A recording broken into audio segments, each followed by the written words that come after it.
Ito po yung amount, yung marami dyan, walang kalokohan na projects, walang flood control, walang cat's eyes, walang pagbili ng solar lamps, paglagay po ng road barrier, rock netting, tsaka yung pintura sa kalsada. Paglabas ng budget, inamend yung budget nila, linagay na po lahat yun. We need to find out the proponents of that, and the president is in the right track.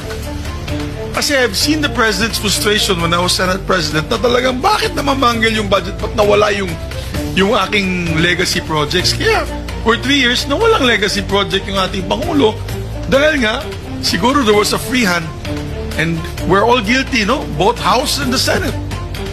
So, I think, wag na tayo magsanto-santo dito. Ilabas na natin yung listahan. Sino ba nag-amend yan? Tapos depensahan ng congressman o senador sa Luneta kung kaya niyang idepensahan. Ba't niya linagay